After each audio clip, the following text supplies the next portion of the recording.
Good afternoon, everyone. Welcome to CACOR Live. My name's Dave Doherty. As today's host, it's my privilege to introduce our speaker, David Pollock.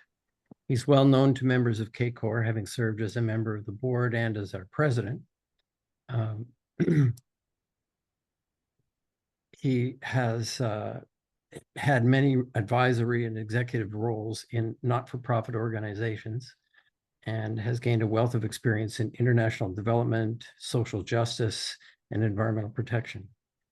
In addition to his activities as noted on the slide, he has served for 4 years at the turn of the last century as executive director of the Pembina Institute, a charitable NGO with a staff today of some 50 people. They foster reduction in harm from fossil fuel exploitation and development. And they're supporting the transition to clean energy. I'd also note he has taught philosophy, social sciences at Rhode Island's Rogers Williams University, as well as classes in effective debate and public speaking. With his wealth of multifaceted responsibility and leadership experience with Canadian NGOs, David is well equipped to lead us through a conversation of the 3 very topical questions that he has posed. Following the presentation, we'll be taking questions for the audience. I encourage you to put them into the chat, and I'll be calling on people in the order that I get the questions there. The 3 questions for today are, how do we fight autocracy? How do we do effective advocacy? And how do we talk to real people to help change their behavior? So over to you, David. I'll look forward to your talk. Thank you, David. Before I begin, I want to acknowledge the valuable work of Gene Sharp that I'm drawing on today. And I'm including a number of slides because this will go up on YouTube, which we may skim over very quickly, but it allows for us to have a complete checklist. So with that, I'll begin. It may seem like only yesterday when you learned to ride a bike or skip or handle a soccer ball, when the dew was wet under your bare feet and the spider web glistened in the early morning sun. So it is indeed a terrible awakening to know that attacks on politicians, on journalists, lawyers, universities, media, and especially anyone, quote, foreign is under threat, that you are hearing the ever-loudening sound of the drumbeat of autocracy on the march. Around the world, yes, but especially a shock when serious people begin to speak about the risk of even civil war just to our south. This at a time when overshoot and the untamed passions of growth in the economies of the world bring us ever closer to the brink. So it is not surprising then that I have 3 questions on my mind today, all essentially asking, what can we do? As David indicated, I want to ask the questions, how do we talk to real people to change behavior? How do we do effective advocacy? And how to fight autocracy? My intent is not to have definitive answers, but to open up a dialogue that I think may be of use to many people. In dealing with these darker topics, I think it's always important to allow room for humor to seep in around the edges. I'm going to start with the conclusion about talks and speeches, because I know so many people who have been frustrated over the years by their seeming failure to affect people in the way they want. My conclusion is that speeches by themselves do not change behavior. They can inspire, confirm, sow doubt, loosen biases, create cognitive dissonance, create willingness to consider options, or create resistance to the change of behavior. What changes behavior, in my understanding, is the complex interaction within the person as to how they understand and interpret risk and reward, and how they integrate new information with their own biases, values, and pattern recognition. What also changes behavior is follow-up. Let's look into this. She was going outside without a mask. I told her something and she went back in and she got a mask. So did I not change her behavior? Did I? She was going outside without a mask and I told her the air quality was terrible. So she turned around and put on a mask. Why? Because her mind was already primed to accept science. She valued her health. I informed her I had just heard from Environment Canada that the air quality was at +10. She trusted the source and she trusted me. Those are some of the filters, the biases, the values, the pattern recognition signaling credible, actionable information for this individual. We can't get inside the minds of others to directly change their filters, but there is indeed much we can do to develop more effective speeches. I thought the truth would make us free. My colleague from Queen's University would often say in presentations with senior ministers, deputies, deputy generals, and other senior policy people, my 245 power slide deck makes it extremely clear why policymakers need to change. And the deputy hardly seemed interested, can you imagine? Or to take an example closer to home, trying to work on climate change with some people in Ottawa who know and love the Ottawa Canal, still one of the longest in the world, if not the longest. The engineer for the National Capital Commission was asked and gave his report and answered the question about how climate change, how long can a people skate on the Ottawa Canal each year? And his answer, for engineers, for mathematicians, for scientists, perhaps the answer has a lot of information where y equals minus 0.3818x plus 819.13, where x is the year and y is the number of days. An engineer might be very pleased with this information because it lets him know almost immediately that eventually a time will come when there'll be no skating on the Ottawa Canal, and lets him calculate when that will be. So the engineer is well satisfied. But for the non-engineer, the way we present technical information is extremely important to the general public. The people just love the canal and they want to skate on the canal, and they get a bit more information when they look at a study the CBC did posting this graphic. But it's not really clear. It shows it's gone up and down and up and down. But when you take a little time to work with it, you can make this using the very same data. And suddenly you've got a story that is available to the 8-year-old as well as the engineer. Most often, though, we're dealing with skeptics to some degree, people that need to be convinced when we're doing advocacy, speeches, and presentations. I want you to look at this one for the next 2 minutes. How much money do you think the United States has spent since 1945 on the Cold War? Sometimes I ask this question and from the back of the audience comes an answer, billions and billions. The amount of money that the United States has spent on the Cold War since 1945 is approximately $10 trillion. Trillion, that's the big one with the T. What could you buy for $10 trillion? The answer is you could buy everything in the United States except the land. Everything. Every building, truck, bus, car, boat, plane, pencil, baby's diaper. Everything in the United States except the land. That's what we've spent on the Cold War.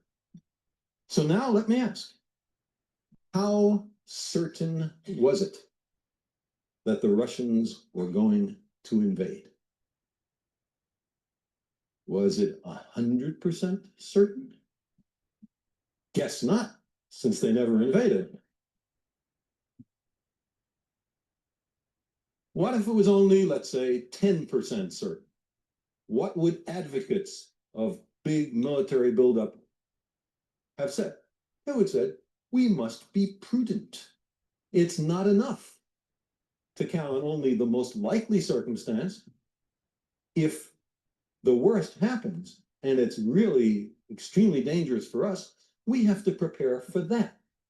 Remote contingencies, if they're serious enough, have to be prepared for. It's classic military thinking. You prepare for the worst case. And so now I ask my friends who were comfortable with that argument, including the editorial page of the Wall Street Journal, why doesn't that same argument apply to global warming? You don't think it's 100% likely? Fine, you're entitled to think that. If it's only a small probability of it happening, since the consequences are so serious, don't you have to make some serious investment to prevent it or mitigate it? I think there's a double standard of argument working, and I don't think we should permit it. That presentation was done, of course, in 1990. So the question of the chances of climate change have been much more fully answered. But I personally think this is a brilliant opening because it leverages two aspects of presentation. One is framing and the other is relatability. He first presents military spending, something which is widely understood as necessary but speculative. And by quantifying it, he makes people reconsider the value of precautionary spending. He uses probability to help shift perspective. If a 10% chance of war was enough to justify trillions in spending, so why wouldn't a similar probability justify climate action? He flips the frame. If we accept preventative spending for defense, we should logically accept it for climate mitigation. He tries, and it works quite well, I think, to move it toward climate change action seeming logical and not as much ideological. He provides even skeptics who doubt climate change with a rational reason to act anyway. I thought it was a very useful technique. In my own experience, I found that changing behavior often takes the form of either conscious or subconscious negotiation. You might want something, a reward, and we might fear something, a risk. But my reward and risk may not be yours, which is why knowing your audience and their values is so critically important. Here, years ago when I was at Pembina, I negotiated with the head of Shell Canada and their chief economist, getting nowhere until I argued that citizens would never give Shell the public license to operate uncritically unless they first dealt with the issue of sulfur.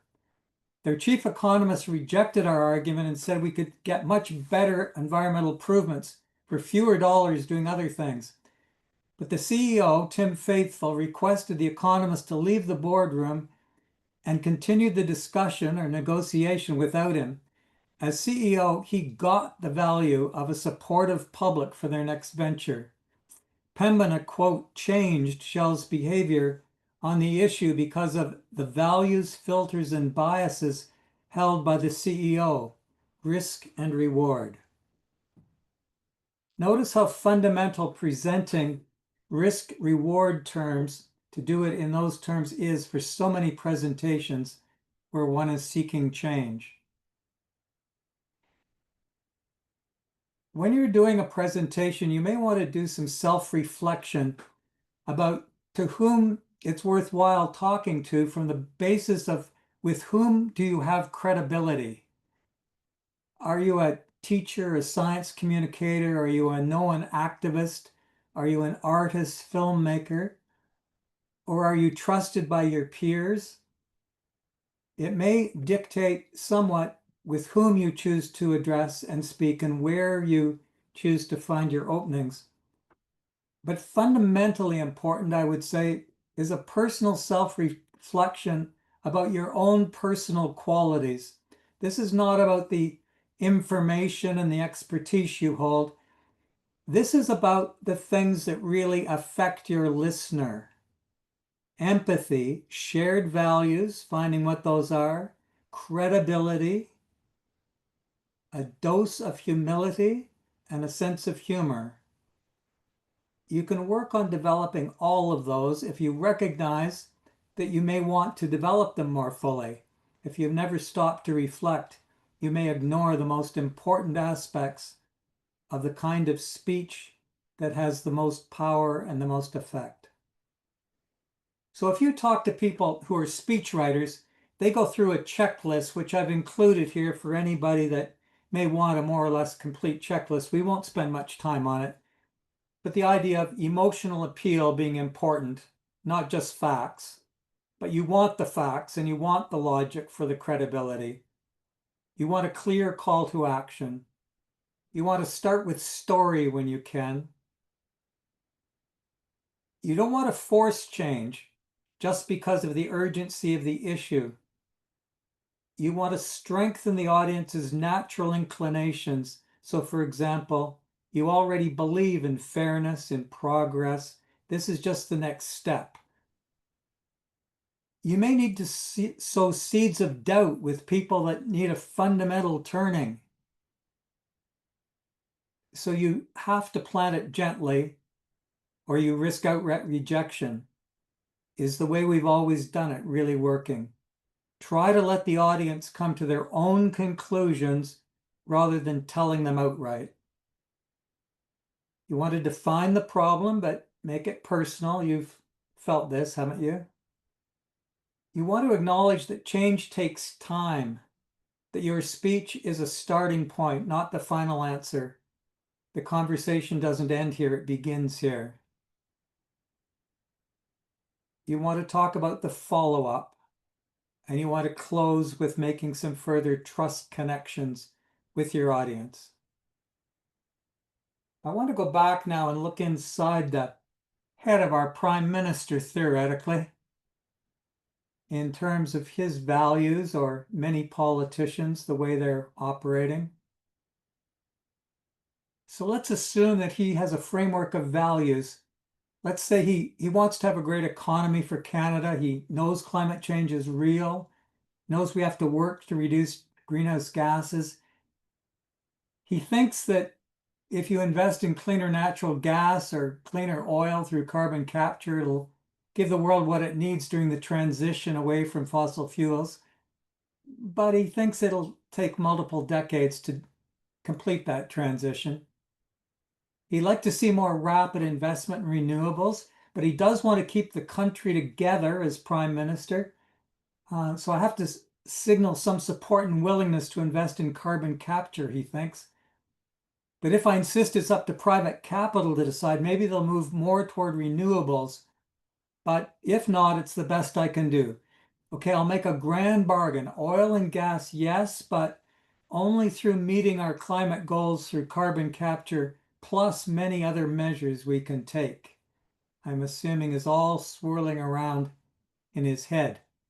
So now, what happens when we pour in some new information? This is where Karl Marx's insight that men, he would say, make their own history, but they do not make it as they please. They do not make it under self-selected circumstances, but under circumstances existing already, given and transmitted from the past. So we say, Mr. Prime Minister, here's a new study. There's an actual study from Cornell University that clearly shows that LNG, with its enormous energy required to cool it, produces more greenhouse gases on a life cycle basis than coal.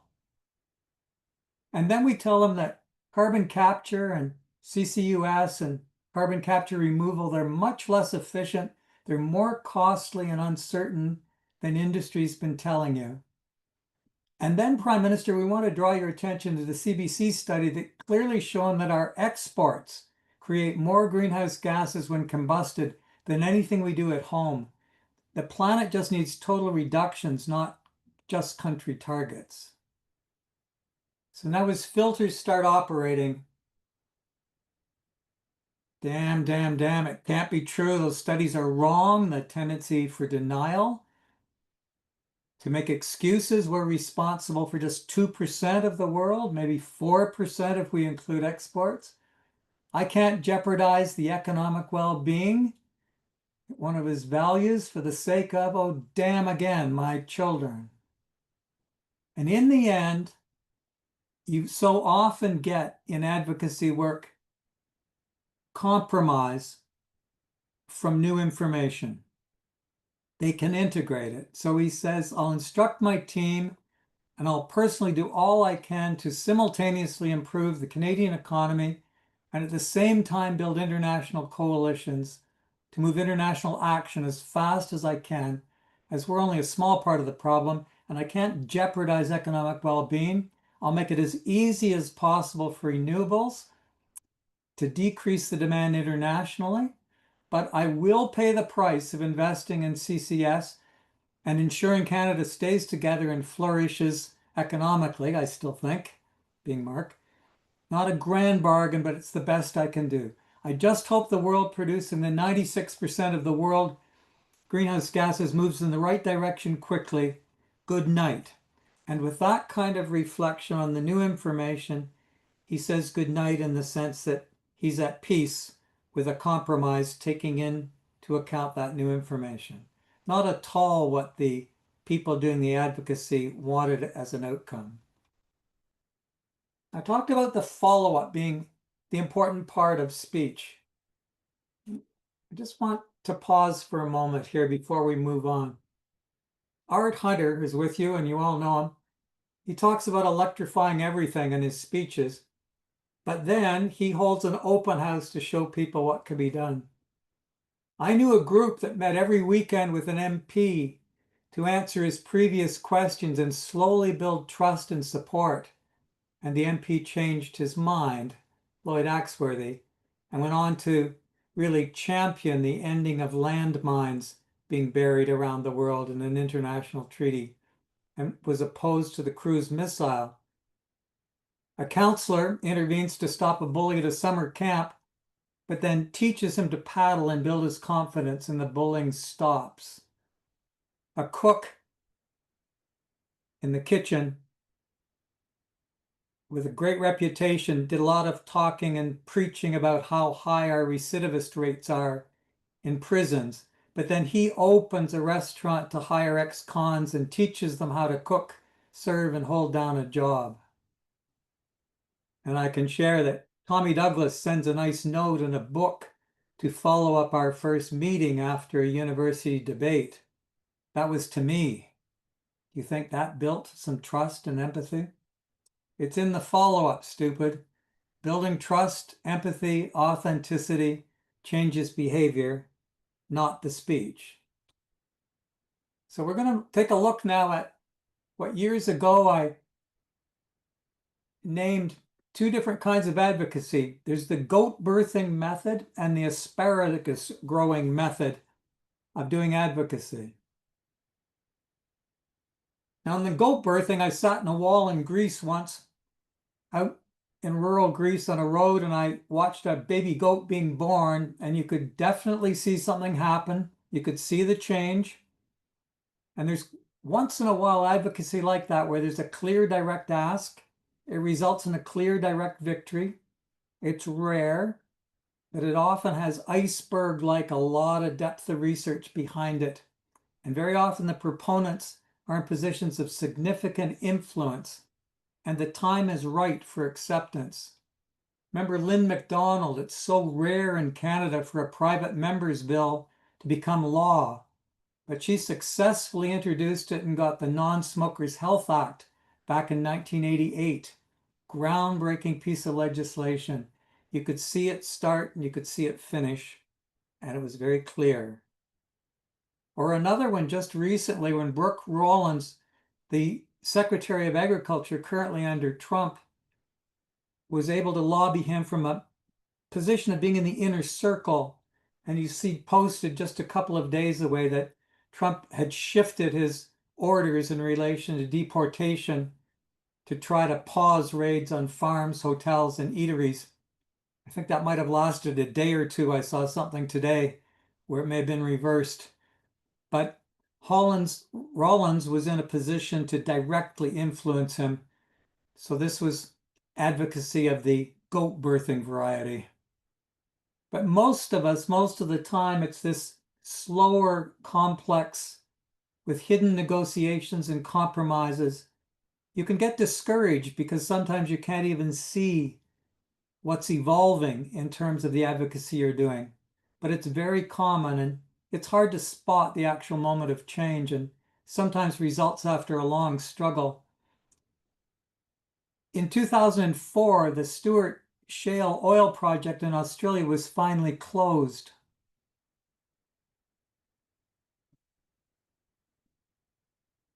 And this came in a note from Greenpeace where they're ridiculing the absurd expense and the harm that's done by trying to get oil from shale. It would have been 4 times the greenhouse gas emissions from oil extracted from the ground. Well, in 2001, the former partner in this, Suncor, pulled out of that Stewart Shale project. And in the year 2000, going backwards, Pembina was sent to Australia to do a life cycle value assessment for Suncor, and then negotiated with Greenpeace, where Suncor said they would get out of this as long as Greenpeace didn't march up and down in front of their annual meeting for a victory. And so it happened very slowly over time, but eventually by 2004, that whole project was grounded. And a lot of it was invisible, the work that Pembina was doing with Greenpeace and with the study in Australia to influence Suncor. There's one other example that I'll name from my own experience, and this was the lobby to get wind power production credits that helped move the yardsticks on the amount of wind power in Canada. The coalition had 13 energy companies and 8 environmental groups in the Canadian Federation of Municipalities. I remember one day, because of the offices of Rick George, the CEO of Suncor, we had 3 separate meetings with cabinet ministers, and every one of them looked at the list of strange bedfellows that formed the coalition, and they said inside their heads something like, gosh, if environmental groups and energy companies and municipalities all support this, we won't get much negative flack, and it'll create jobs, it'll help move the yardsticks on renewables, and it'll assist with looking good before Kyoto and international climate change conferences. Let's do it. Again, the risk and reward, looking at who was in the coalition. So now, for CACOR or for other organizations that might want to use this, I prepared an advocacy readiness checklist, not for individuals now, but for organizations. You ask yourself, do you have clear mission and goals? Do you have sufficiently strong leadership and governance to make collective binding decisions efficiently? Is there enough unity and accountability? Are you aware of the legal and compliance issues? Do you have high quality research and data? Do you have trusted messengers and credible voices? Do you have the public's trust? Is your message seen as authentic and backed by real concerns? Do you have dedicated volunteers or paid staff to actually sustain the work? Do you have a capacity to mobilize people? Do you have diverse engagement channels? Do you have a financial and operational strength, just to whatever degree is needed to be effective? Are you connected with other groups that strengthen your advocacy? Can your organization stay committed for years, even in slow-moving policy battles? Can you work to control the narrative and media strategy? Are you measuring success and adjusting your strategy about what's working and refining your approaches? Now, if you lack that as an organization in terms of those components, you can choose to do a couple of things. You can move to just have groups of individuals within your organization do the advocacy, or just individuals, or you can merge or align with other partners or organizations, or you can strategically decide to take the time to go and get what is missing. So Amnesty International did that. Action Canada did that. The Action Canada for Sexual Health and Rights. And Greenpeace, that I knew well, for some periods of time and at different moments really lacked scientific credibility. So they very intentionally started to partner more fully with climate scientists and universities, which really helped with the kind of presentations and the credibility that they had. So in speaking, in speaking about democracy, we advocate for things, we persuade, we pursue activities that allow a measure of respect for one's opponent. In democracy, it's essentially about choice and trying to influence the allocation of resources. But with autocracy, it's different. You're always working to delegitimize autocracy in every way possible, sometimes non-violently, but not always. The heart of the exercise to defeat autocracy is to analyze your context, to strategize and implement massive and multi-pronged tactics to discredit and undermine any claims of legitimacy. You're always going after claims of legitimacy and prevent that society from functioning until the autocracy crumbles, opening a chance for democratic establishment or reestablishment. There's a slide here in Serbia because they did some very good work. At first they failed and then they studied how to do this. And a number of publications came out of that, and I've put the links there. That's a hyperlink. Optor and the Struggle for Democracy, and the same with planning nonviolent campaigns. There's sort of a workbook, and then this publication of grassroots training manual called Resistance in Your Neighborhood. All of those are fruitful resources. But one of the classics that was studied and used in the Arab Spring work, for example, is the terrific work of Gene Sharp. And he cataloged 198 methods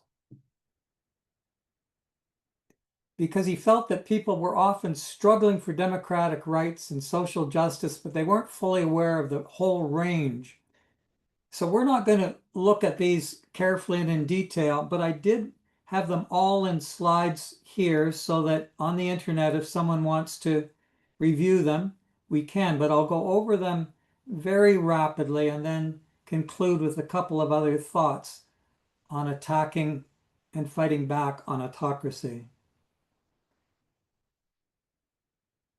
Let's look at the list here. The categories. The bottom one, number 17, this mocking idea. Mock awards, mock elections, street theater. You're delegitimizing. Number 30, a rude gesture. You don't usually talk about that as an academic. You don't usually talk about that in democratic change. It's usually seen as not productive. But here the symbolic acts can all help to delegitimize and to bring people together as well. Skits and pranks, performances. processions, public assemblies, the withdrawals, the ostracism of people, the non-cooperation with events, customs, institutions,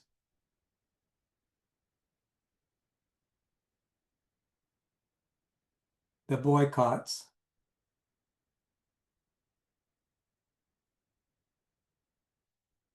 Of course, his 3 volumes have very in-depth analyses of many of these.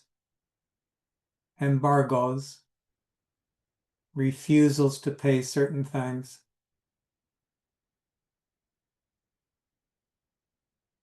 and then all kinds of strikes that he breaks down.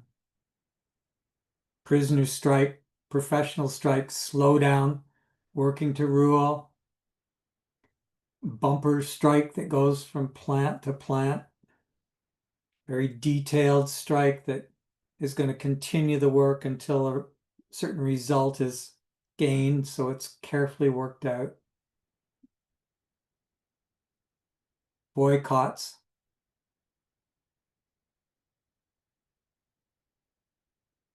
refusals, non-cooperation, civil disobedience, stalling, deliberate inefficiency,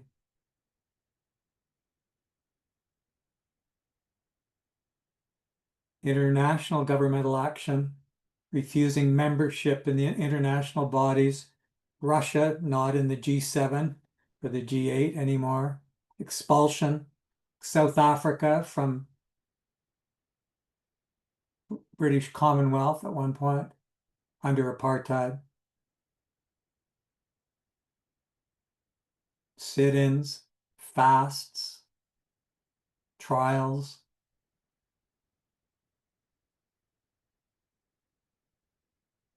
economic intervention, seizure of assets. So they've done in the case of some of Russia's assets in relation to the Ukraine. And finally, political intervention.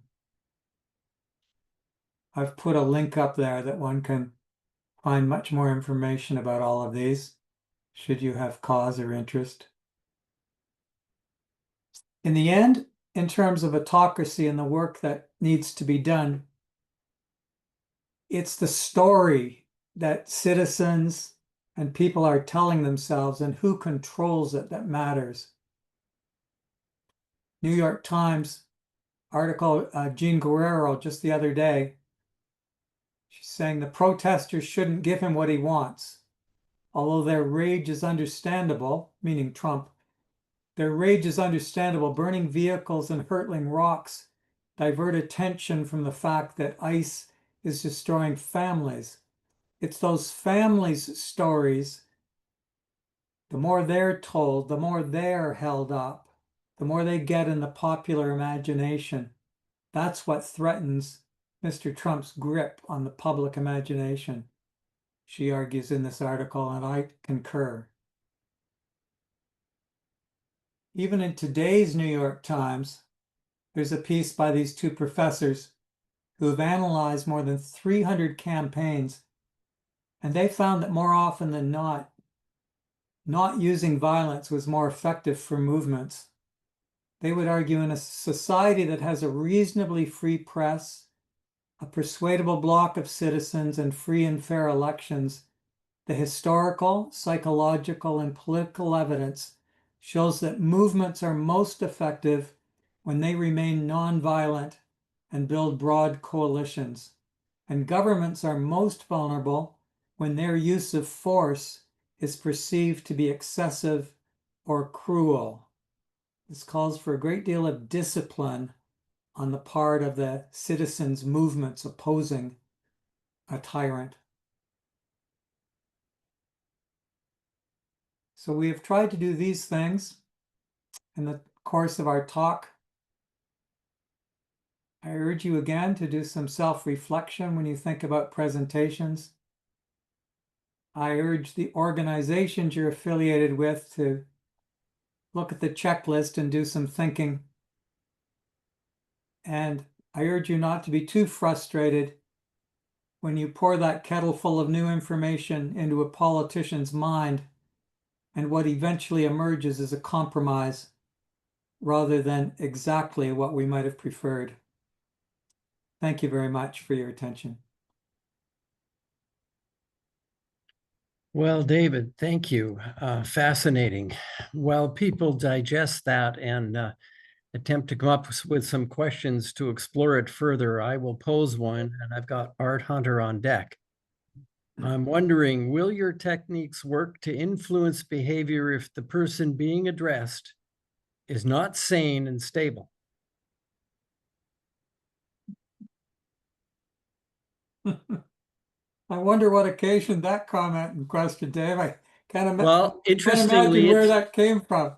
Okay, interestingly, it started out with someone in particular in mind, but while you had a slide up that concerned somebody else, whom I would say most Canadians would feel is in fact sane and stable, it occurred to me, given what you were saying at the time, he is clearly not acting in a sane manner, and I will leave the name out.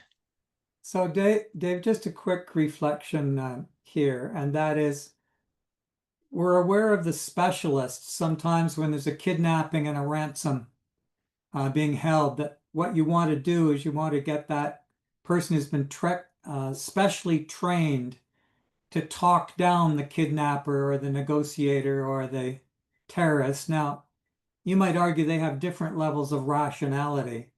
And it's true also, like if you're saying if someone is not mentally stable, I mean, if someone is totally psychotic and is totally detached from reality, but very often it's more the person who maybe can be talked down.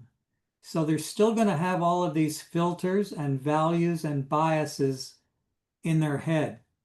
So it may be that someone who's always been traumatized by men, for example, that a woman is a much better voice to be talking, to be negotiating with that person, to be presenting.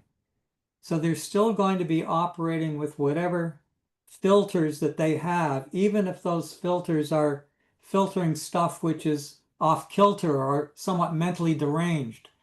So I would say that, you know, people do try to pay attention when you're negotiating with a kidnapper or a terrorist and not let a rookie cop do that, but they bring in the specialist.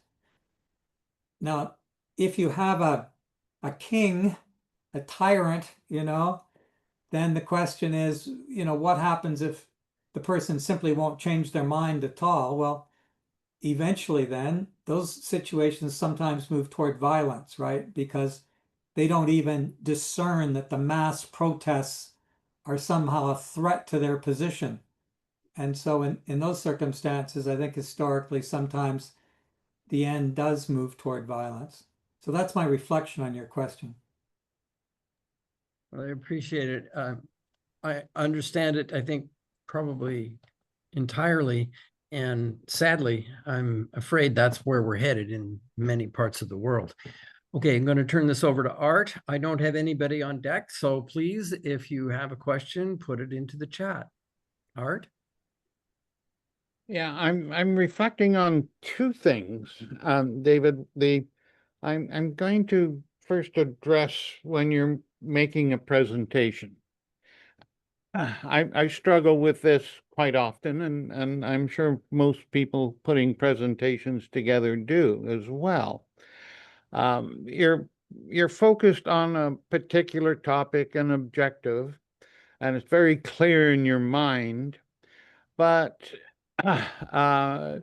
you have spent a very long period of time collecting the data and understanding what's going on, and you speak in terms, you use acronyms all the time, and you also go off and use language that's used within the sector, and I'm just thinking in terms of my days on Canadarm. Well, I mean, we talked about the MCIU and and acronyms flowed, and because we had a specific audience, Yeah. that was okay. That worked. Yeah. But then you got to go and take that same presentation and give it to a more general audience. So you're then, at least in my mind, struggling to say, how do I express those same things and not talk down to people, not talk to them like they're children? You have to make some assessment of their general knowledge. How do you handle that? Well, I think it does come back to the question of trying to know your audience, right? So in some cases you'll be double guessing because you won't know precisely. You won't have interviewed everybody before you start talking to them, but you may gain some permission and some space with a limited apology somewhere near the beginning where you can say, look, I know several of you have PhDs here, and we might be retreading old ground, but I want to make sure everybody's with me. So if I'm talking down to you, I apologize in advance. I'm just wanting to start here, though, in case there are people unfamiliar with the concept of the difference between Fahrenheit and centigrade, or whatever your starting point is. So, I mean, you can kind of pad your opening language with some permissions to kind of screw up a little bit, just on the notion that there are different levels of expertise and knowledge within your audience. And people are pretty forgiving, you know. I mean, they've come to your talk because they want to hear what you have to say. So you can kind of preempt things a little bit sometimes, I think. I think anagrams are really, and short forms are things to stay away from for sure. As much as you can. But I agree with you. As you were talking, I was saying, okay, if you've got a highly trained scientific audience, then it doesn't matter, of course. But the more general one, if you get an opportunity, if it's an important talk, to try it out, on some 10-year-olds or some 12-year-olds and see where their questions are, or see where you lose them. So if it's a really important talk, you may want to have a trial run with a couple of people. Okay, and a related one is in the world of advocacy. You've made it very clear that this can take years and it's very slow moving and what have you. But when you're running a campaign, advocating for something, you want to be able to move and change your arguments or your methodologies to reflect reality that's happening on the ground. And I'm good with all that, but how do you know what is the feedback that you need to be able to go and do that? You see, I keep looking at what CACOR is trying to advocate in say in energy, and how does one know that this is having any impact whatsoever on anyone? And why should one continue to pour energy and money into this if you're not seeing, as it were, substantial evidence that it's working?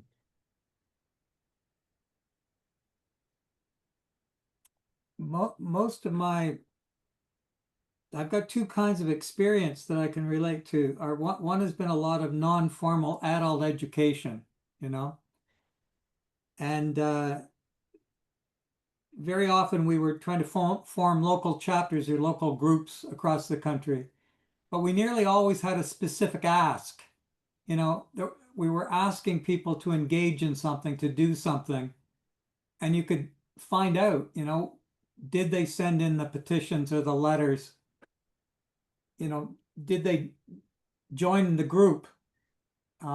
Did they write an article for the local newspaper? So there were usually specific asks that you could track to some degree. And then the other grouping was when I was lobbying either government or industry for a particular change. And sometimes I was a part of something that lasted for years, and other times it was something that was a matter of months or within the next budget or not. So, you know, if it's important enough, of course, you don't give up, right? I mean, I think the resolution to end slavery was introduced in the British House of Commons somewhere around 100 times. And sure enough, they had a winner one day, you know. So there's that equation between how important is the thing. But I think often you're asking for something pretty specific. And what will often happen, as I say, is you end up getting a legislative compromise of some kind. Well, then your own work with other colleagues should be, I think, an action reflection way of approaching things where you undertake a campaign for some period of time, you try to achieve a certain result, and you only get halfway there. So you all pull back and you reflect and you say, okay, what's the next step? And so you're constantly asking what's the next step based on the result you got, as opposed to an all or nothing kind of thing. So maybe I'll leave it there for now on that one. Okay, that's a good answer. Thank you. Great, thank you. We're going next to Ted Manning, and I've got Andrew Welsh on deck. So over to you, Ted.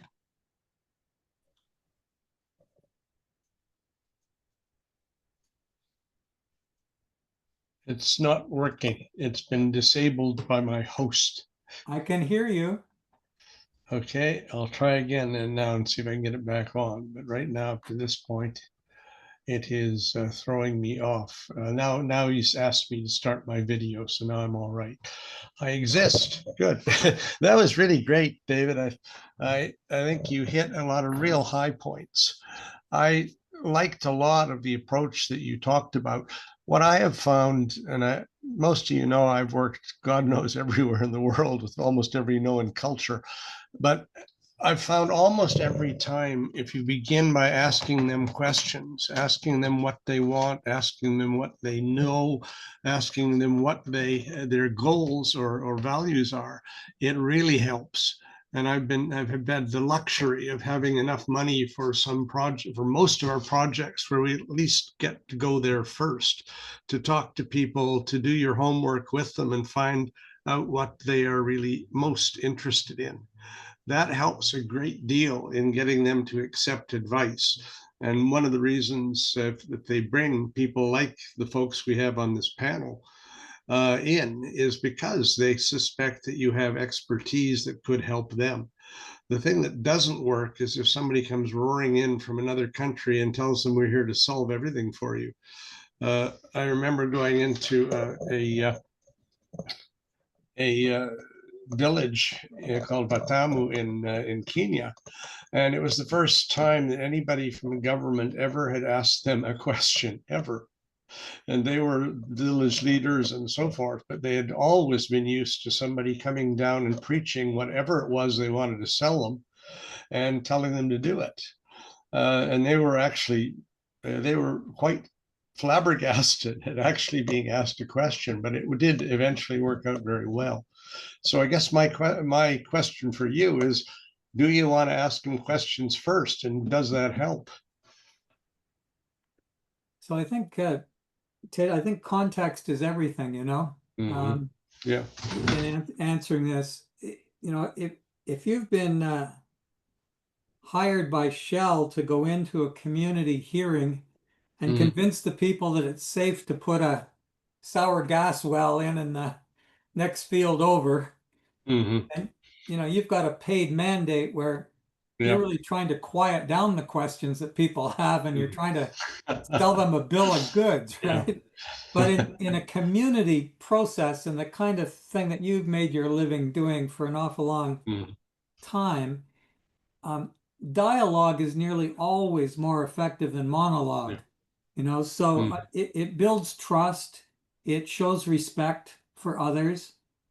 So I think, yeah, it's a terrific way to proceed when the context permits and facilitates that. There's one caveat or caution, and that is people can only frame questions based on their vocabulary of choice, what's already in their minds, what already stirs Yeah. them. And so, for example, it may be that all the people that were worried about putting in a new sour gas well were concerned about their own drinking water and what the effect of this particular well was going to be. But you, as an expert coming in, know that the real danger is not one single well, but it's the cumulative effect of a whole lot of wells crowded too close together. And if nobody asks the question, sometimes a less experienced person is shy about putting their own views into the mix and Right. thinks they have to bend totally over onto the continuum of letting the people ask the questions. So it truly is an authentic dialogue where you honor your own expertise, but to start with asking questions of the audience, absolutely, wherever you can, I think it builds trust, and it can lead to results that you may never ever have been aware of. If we have time, I'll Yeah, refer. I'm often surprised at outcomes, and our metric for success is whether they're all still talking to each other when we finish. I'll tell you one quick story, Ted. They asked a group of experts what they would do for international development in this village Yeah. in Guyana. Yeah. And the experts came up with, health facilities and a school or clean water or whatever. Then they asked the people, and it was mostly a group of women, and they said, we would build a post office. And they said, why on earth would you build a post office? And they said, well, there's a lot of expats that send money back to us, and our men folk go down to the next town and collect the money, and they spend it all gambling and drinking. And if we had a post office, we could get the well, and we could get the school, and we could get the water. So asking questions, I think, is absolutely fundamental. Super. Thanks very much. Okay, great. Thank you. I'm going to go to Nigel Weir. Andrew Welsh actually just had a comment, so we're going to leave that out for now. And John Mayer, you're on deck after Nigel. Okay, well, David, thank you very much for it's a very thoughtful presentation, and just sort of enhanced when you relate it to particular experiences you'd had and how you overcame them. What's been turning my mind over a bit is the question of cultural overshoot. It seems, which CACOR is reaching, I think it's safe to say, a consensus. That's sort of one of our central themes, or as a problem. But how to introduce that and frame it. It's a broad. It's really, it's sort of an abbreviation as a statement in itself. It probably wouldn't mean anything to the man on the street. Oh, maybe he'd say, "Oh, maybe you we're getting too much CBC programming or something," So, do you have any particular thoughts on how one starts to advocate on cultural overshoot? Nigel, let me clarify your question first. When you're talking about cultural overshoot, are you talking about the world using too many resources? Yes, in the sense of what, I guess has been defined by Bill Reese and discussed with us on several occasions, and I think that's had a very positive sort of response within CACOR. And like climate change is a fairly well defined problem, even to most people. It's a complex subject. But if you start to talk about cultural overshoot, how far would we get? You know, I don't think I have a good answer this afternoon, Nigel. I think it's a No. conversation over a scotch to get into because Yeah. I've wrestled with this quite a lot. I mean, I think Bill Rees and colleagues can do profound presentations, you know, with all kinds of Mhm. data. And he's not shy about presenting to university crowds and to group like CACOR. I'm about a bit reluctant when I've gone to a general audience. Um, I think it's okay if you're doing like a 3-part piece, but I forget one of the presenters, Homer Dixon, I guess, who presented where he said, well, if I'm talking to you, I might say there's a 10% chance we'll escape from extinction. But if I'm talking to young people, I probably stretch that number to a higher percentage. It's true that if you're just starting with someone, if they simply sorry, my phone went off there.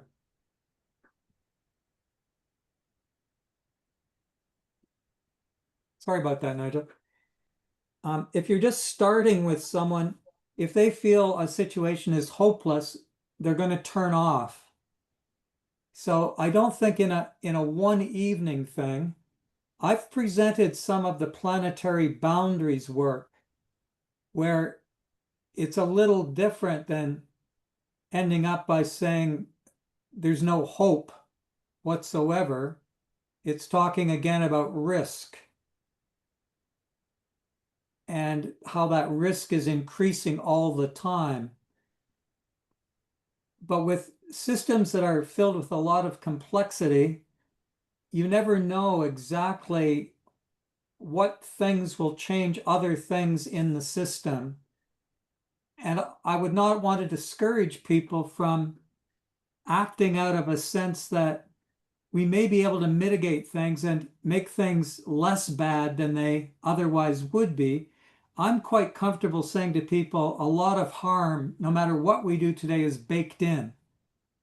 You know, and there's an awful lot of evidence for that, scientific and otherwise, scientific and political, that a lot of harm is baked in.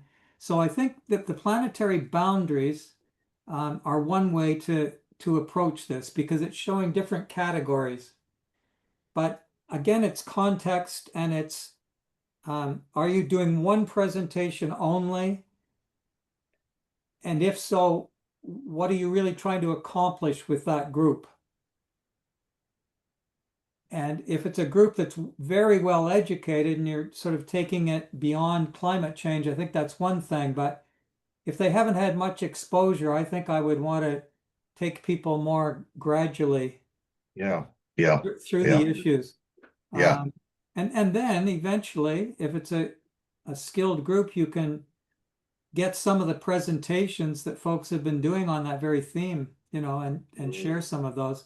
I know I've worked with Bill Rees, known him a long time, and he's quite happy if I use some of his slides in a presentation. He just wanted to make sure that you use them in a way that kind of honors, you know, his conclusions. Yeah. So I think that's about what I can say now without a longer chat as It's who you want to talk to specifically. it's a pretty good answer and approach. It's not the easiest question. Thank you. Great, thank you, and thank you for the question. Okay, we're going to go to John Mayer, followed by Andrew Welsh. Okay, first we might have a problem because this is a brand new setup for me. I'm in a hotel room. Does my mic work? Yes. And your Okay. your face works too. Thanks. Okay, so I won't have to use this sign then. Anyway, okay. I just wanted to say to Art, I've been working on population and consumption and growth and everything for 50 years, and the people I've worked with, we generally regard our mission as hopeless. So whether or not we have an impact, we have to recognize that we may be pursuing something in vain. But I think being the diligent ants that we have to push against the boulder, even if it causes it to teeter over and crush us or not move. So just, we do this work because we think it's the right thing to do, period. Anyway, unbiased mediators. I find it so often when I look back at things like free trade agreements, whatever, you have mediators. You think you have two parties, but if the party mediating these free trade agreements are financial, then you actually have three parties, and you can be sure that the mediating party is very definitely working towards their own interest. I've seen journalists, they used to be regarded as, honest brokers. I certainly don't regard that as true anymore. So, David, and many of these questions that we're trying to deal with, they're very complex. They reach deeply into many sectors of the economy, different groups. How do we find honest brokers, honest mediators? Well, I think there's a couple of different things. I mean, there's someone who is intentionally being dishonest, and then there's any other human being who simply has a set of biases of one kind or another. But there's a lot of professional facilitators, I would say, where their bias is to get to a win-win. That they're hired there and they're trained to say, okay, you got 10 issues. Let's figure out the one where there's the easiest agreement and build from there so that there's more and more at stake if the two parties walk away. So I'm not sure if I mean, yeah, I think there can be all kinds of biased folks around and not very good mediators or facilitators, but the best of them, I think, their bias is, and there's the thing they celebrate at night is their Stanley Cup is, did we get to an agreement? Did we get to a win-win? And they may use almost unscrupulous means to get to that result, but if they can get to an agreement, that's their gold star. And I think there's some very good ones out there I've experienced. Okay, what background would those people have? Is there a particular like law or some social science or engineering or something? Where would you find people who are focused on that sort of pure goal? They undoubtedly have training. There's actual mediation training programs. A lot of it comes historically through the labor unions, I would say. But there's profs at universities now that will teach courses on negotiation and mediation. And then there's meeting facilitators.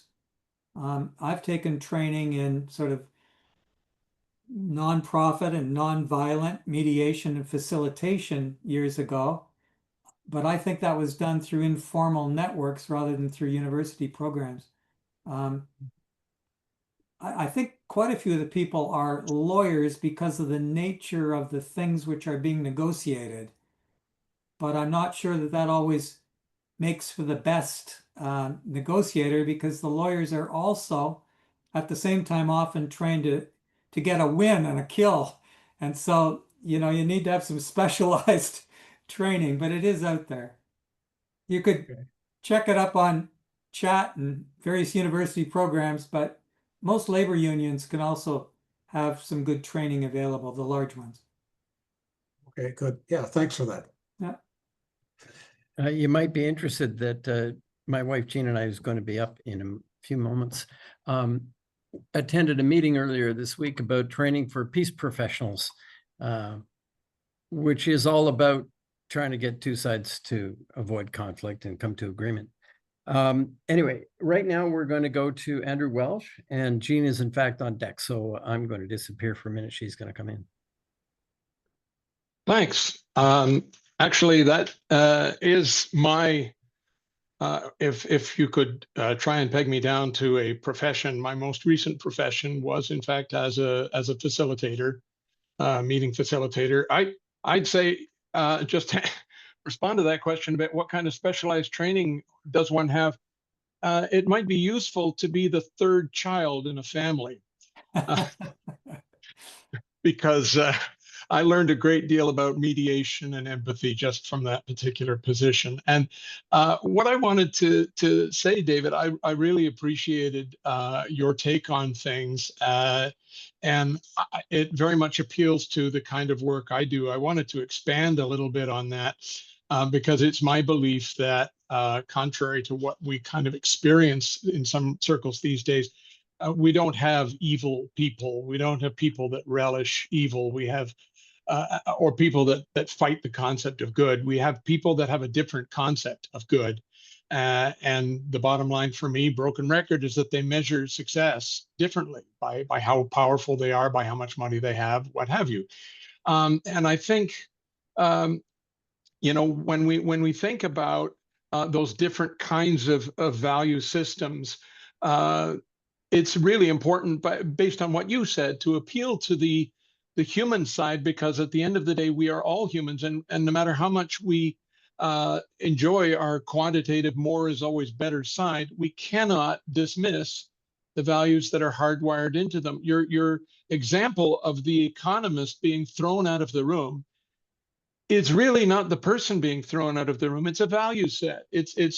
Look, the more is always better is not what I want to think about right now. I'm going to measure a win, a success in a different way.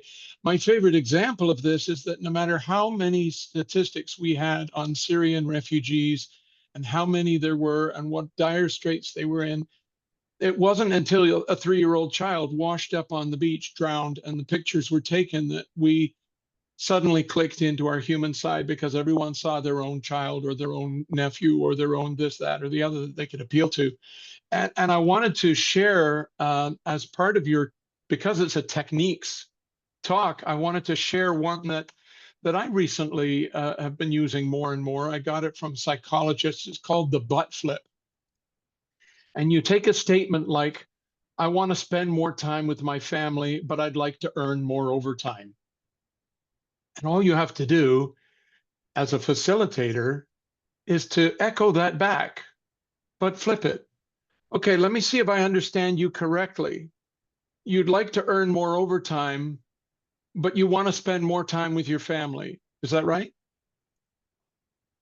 Takes exactly the statements they made and simply flips them around. And it gives you a whole new framing on it, a whole new perspective. But you're echoing back exactly what you heard, just in a slightly different order. And to me, that kind of thing, as you said, it's the reframing, it's the making it human, it's giving it a narrative. Our Indigenous people taught their children and generations based on stories, not because they were ignorant, not because they didn't have the science, but because they knew of the power of the narrative and the stories, and they knew that if they could touch a part of the brain that people would replay over and over again in their minds. Nobody replays numbers. People replay stories, and replaying is what gives them a connection and what gives them memory. So I just wanted to say, fully supportive of the arguments you presented today. That was great. Andrew, thank you for that. I was going to mention 2 things. I had slides. I did a presentation to a more general audience not long ago. And I said, you've got 3 possibilities of where you position yourself. The first was with half the slide was from the Titanic with the 2 dancing from the film. And the other half of it was an ostrich with its head in the sand. And so that was the stance that was one choice. Another choice, so that's one I'm going to be ignorant and I'll keep on dancing. The next one was one of the whole forest burning, everything aflame, saying it's too damn late, so we might as well keep dancing. The third one was a picture of 2 of my grandchildren, which was, I love my grandchildren, so I'm going to do what I can. And in a sense, I was trying to emotionally blackmail people to consider that where they wanted to be in my presentation was standing with the grandchildren rather than with the ostrich. You So did show Mark Carney with his child. it actually did work relatively well, I think. The other thing is, I had in my slideshow today that picture of the drowned child on the beach in Turkey, and I took it out because I felt in the context it was almost pornographic. But Yeah.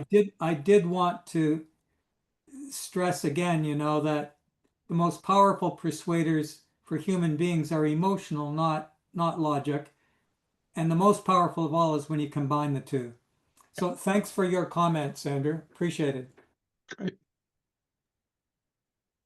Thank you, Andrew. I get to ask my question now, and on deck will be Fernand. But I'm going to step back a little bit. A lot of the questions that have been coming up have been a lot more esoteric and very interesting. But mine, I'm going to sort of bring it down to, and I'm going to flip around what I had on the thing was, I feel that there has been a great deal of effort being expended by various organizations and only to reinvent the wheel. We are constantly coming up with the same ideas over and over and over again. And it feels as if we're hitting our head against a brick wall to try and break through this resistance that we have for our organization. So, for example, in CACOR, Dave and I have spent a year organizing and synthesizing the data, not synthesizing, we have been copying all of the data that was done by previous CACOR people. And we started to realize just how much of the stuff that we as a board and so on were doing in the last 5 years were exactly the same things that were being done in the past with exactly the same result, which is nothing. It never moved forward. So we were expending a lot of energy, but not getting anywhere with it. Another example, and David, I have to say, you were absolutely critical in getting the Charter of Environmental Rights and Responsibilities written by CACOR. And it didn't go anywhere. Yes, there were reasons why it didn't go, but we're only a few years out from that, and we've forgotten about it. So how do we, because of this instant communication, social networks that are just always up there in the front, people are just looking at the immediacy and not dealing and working from the shoulders of the people who've been before us. How do we get around this? Do you have any suggestions or ideas? What a good question, Jane. It's the kind of question I'd like somebody to email me the week before the presentation, I mean, I don't think there's a quick fix answer to that. Before you focused it so sharply, I was going to say I used to rail years and years ago. I worked in development education at CUSO, and you would find all these local groups that were submitting projects, where they all wanted to create a handbook on how to lobby or how to do advocacy, And you would think, but there's 540 of these in the country, do we really need another one? But I also learned that in fact, that's not what their project was. Their project was to create some glue among the members, to have something that gave them local meaning, and in the end, the actual resource, yes, many a time it was quite useful in their local community. It's true, it could have been imported and just sent out, but then it didn't have the stamp of the enthusiasm of ownership. And in voluntary organizations, there's a lot going on that's distinct from the product that you end up making. It's the process and the glue, that holds people together working on these things. But that's where my mind went as you started your question. But your question was really more about historical memory, and can we slow down and take the time, to have a focused campaign. I would go back a little bit to that checklist that I created in my presentation, because I think that a lot of organizations think that they have what it takes to do, just about anything, and they start out on it, and they really are lacking some ingredients. And so a strategic plan that says, no, this is what we want to do over the next 5, 10, 15 years, and we need to equip ourselves to do it. And then there needs to be some kind of a visible, these fundraising drives that go up and they show how close the Red Cross is to raising the $100,000 or whatever it happens to be. I think you need some devices that maybe are posted on a website, for example, where you can see all the goals as you go up the thermometer, the things that,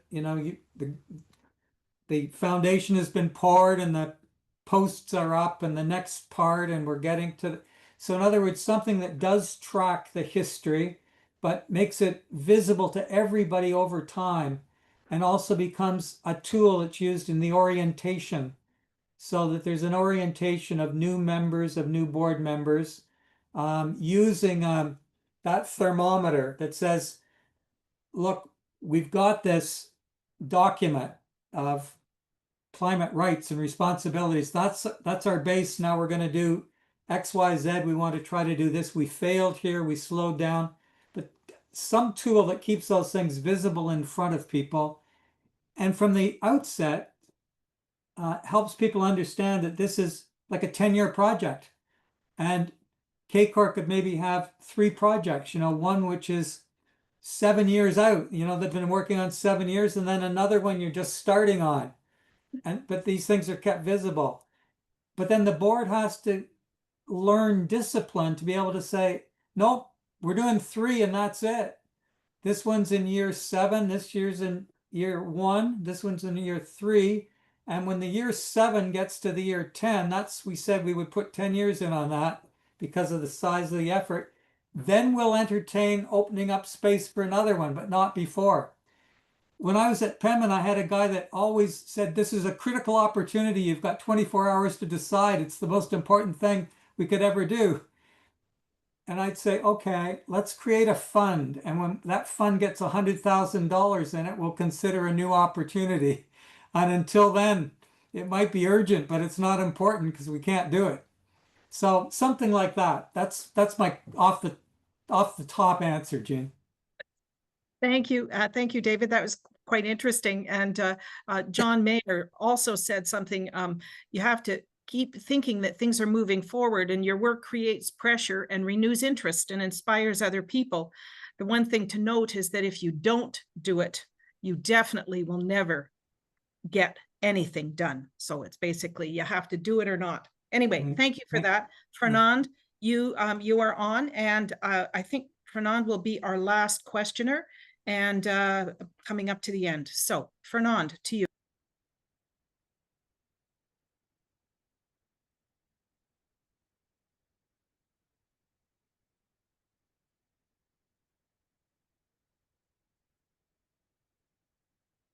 I'm trying to get Fernand to unmute, but she's not there, is not responding. So let me see if I can go back and find. She should be able to hear us. Fernand, are you here she comes. on? Okay, there she is. And can you unmute?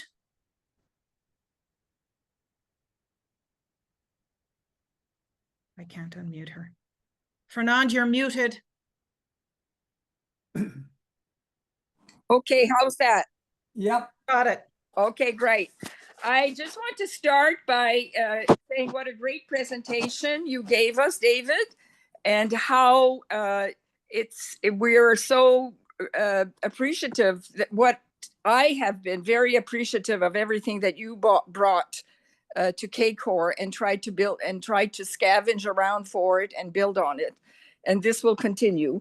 Also, Jean, I think, and David, you're doing excellent work. I'm pleased that we will have an archive and it will be easier for me to track down the previous work that was done. I just want to say, it's a large topic, so I'm just going to focus in on a point that based on my experience, coming out as a sociologist, I I was working for both government and corporations. I was doing social impact analysis.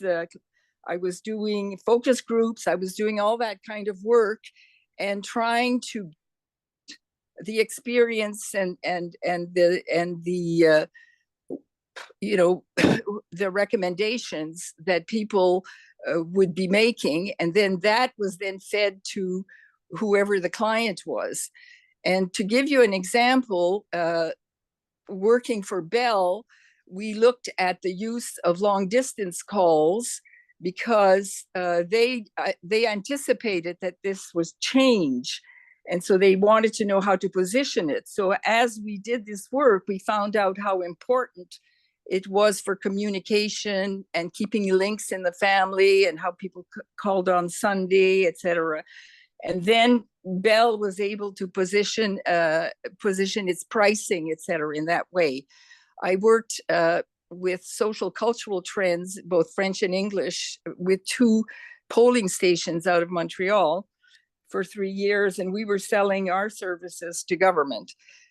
I guess the point I'm trying to make is that this information, this wonderful information that people say they go and get and all the means they have to get it, can be used in both ways. It can be used for anticipating and defanging the objections that people may have, or it could be used for advancing policy. I want to just bring the fact that it's in recent years, what has been an explosion and exciting for me has been the many minority groups expressing themselves directly to try to change the context in which they were.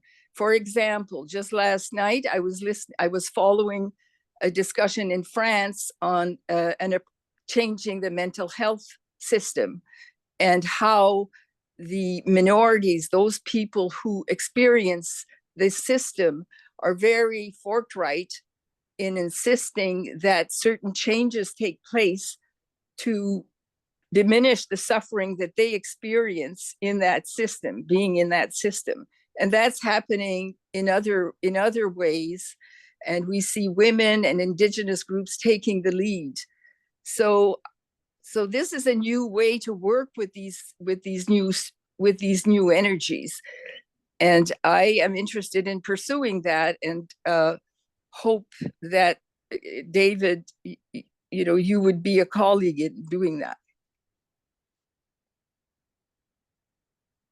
Thank you, Fernand, for that. Why don't we follow up together and have a conversation together and see if there's some ways that I could be helpful to you or vice versa.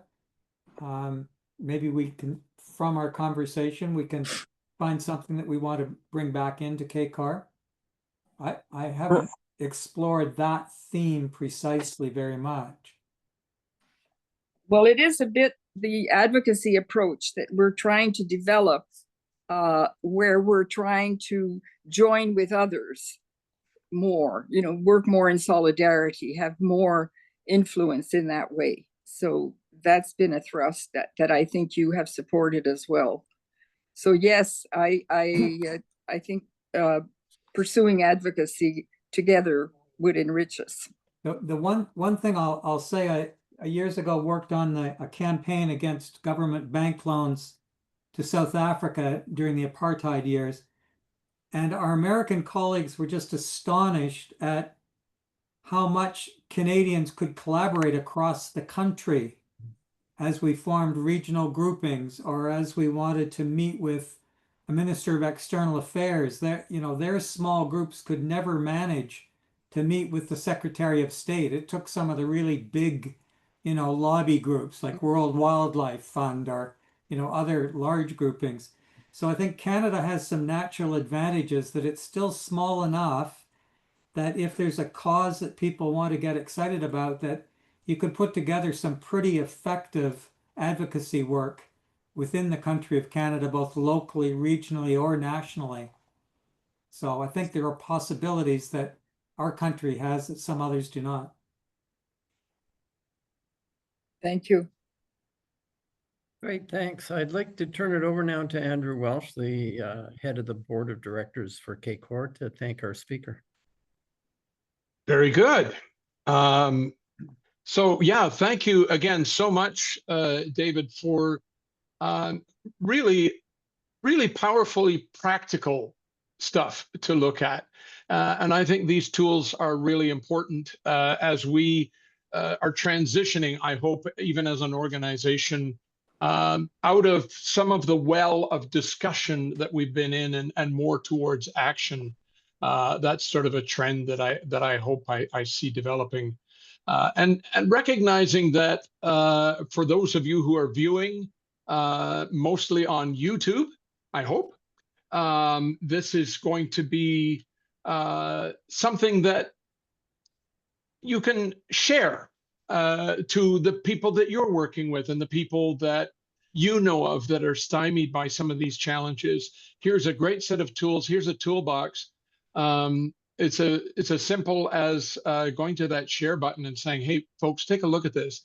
And while you're at it, if you like what you're seeing, take a look at some of the other things that are going on with the Canadian Association for the Club of Rome. We've got a great team putting together a whole lot of videos and other things on our website, which is, of course, Canadian COR, it's COR.com.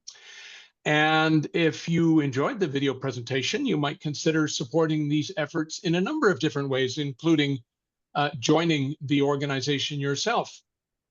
We recently created a new way of joining called the associate membership, where you don't have to be reviewed and approved to be one of the full members that we have in our fantastic group of professionals. You can just follow a lot more closely and still support the organization by making a donation. The annual fee is, like any other donation, 100% tax deductible. We are a registered Canadian charity. So with that, I urge you to follow us closely, see what else we're up to, and thank you for watching.